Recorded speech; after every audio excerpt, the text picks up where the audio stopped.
सोचिए गाइस, आज बहुत ही ज़बरदस्त यामी सी मटन कढ़ाई रेडी करते हैं। 1 कप ऑयल लिया है और 2 दरमियाने साइज़ की प्याज हमने चॉप करके ऐड कर दी है। सो गाइस, प्याज को हमने बिल्कुल बहुत ही प्यारा सा गोल्डन सा ब्राउन होने तक हमने इसको फ्राई करना है। बहुत ही डार्क कलर आपने नहीं देना क्योंकि कढ़ाई की टेस्ट ख़राब हो जानी है। सो गाइस, अब इसके अंदर हमने मटन शामिल किया है, बहुत अच्छे से साफ़ सुथरा वॉश करके, और बहुत ही अच्छे तरीके से हमने इसकी करनी है बुनाई। गोश्त हो या मटन हो, बीफ हो, चिकन हो, आपने गाइस इसकी बुनाई पे कोई कंप्रोमाइज़ नहीं करना, बहुत ही अच्छे से फ्राई करना है।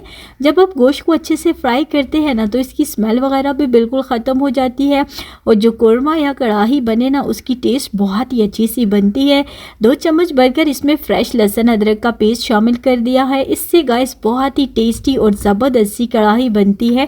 लहसुन अदरक का पेस्ट जो होता है ना वो चीज़ के अंदर बहुत ही अच्छा सा एरोमा और फ्लेवर जो है वो इन्हांस करता है। सो इसके लिए हमने इसमें लहसुन अदरक का पेस्ट शामिल कर दिया है, और इसके साथ हमने मटन की भुनाई की है।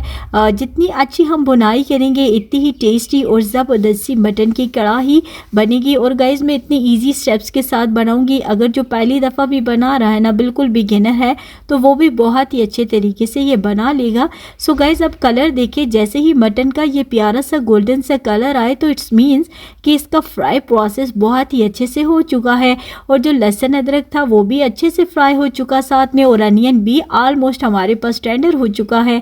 सो गाइस, अब देखिए हमने इसके अंदर नीम गर्म पानी ऐड कर दिया है ताकि इसका कुकिंग प्रोसेस स्लो ना हो। और आजकल तो समर है तो ऐसे भी पानी जो होता है वो तकरीबन नॉर्मल ही टेम्परेचर पे होता है।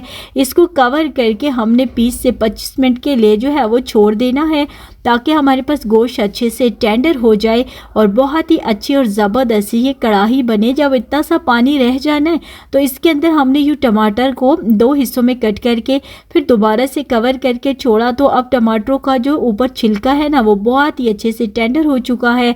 और गाइस, हमने अच्छे तरीके से इसका आउटर कवरिंग जो है उसको रिमूव करनी है, और टमाटरों को इस तरह से बहुत ही अच्छे तरीके से कढ़ाई के अंदर जो है वो मिक्स करना है। 1 टीस्पून नमक, 1 टीस्पून सुरख मिर्च का पाउडर, हाफ टीस्पून हल्दी पाउडर और 1 टीस्पून कश्मीरी लाल मिर्च ऐड कर दी है। इससे बहुत ही अच्छा और ज़बरदस्त सा कलर आता है कढ़ाई के अंदर। और गाइस, अब हमने इसको फ्राई किया है तो बहुत ही अच्छी और बहुत ही ज़बरदस्त से हमारी ये कढ़ाई बनेगी। बकरा ईद स्पेशल है, सो गाइस ईद करीब करीब है, ये रेसिपीज़ मस्ट आपने सेव करनी है। 1 टीस्पून इसमें ज़ीरा पाउडर, 1 टीस्पून इसमें काली मिर्च का पाउडर और 1 टीस्पून धनिया पाउडर ऐड किया है। ये तीनों पाउडर मसाले बिल्कुल लास्ट में तब ऐड किए ना, पहले अगर ऐड करते तो इसका इतना खूबसूरत सा फ्लेवर ना आता जो अभी आएगा इससे। और अभी गाइस, हमने इसमें कोई ऑयल नहीं डाला। अब देखिएगा, इसको लो फ्लेम पर रखते साथ ही इसका बिल्कुल साइडों से ऑयल निकल आया है। लहसुन अदरक हरी मिर्चें इसके ऊपर डाली है तो क्या खूबसूरत से यामी सी ये कढ़ाई बनी। सो वीडियो अच्छी लगी हो ना तो लाइक करना, शेयर करना एंड अपने फिल्म किचन को सब्सक्राइब करना बिल्कुल मत भूलिएगा।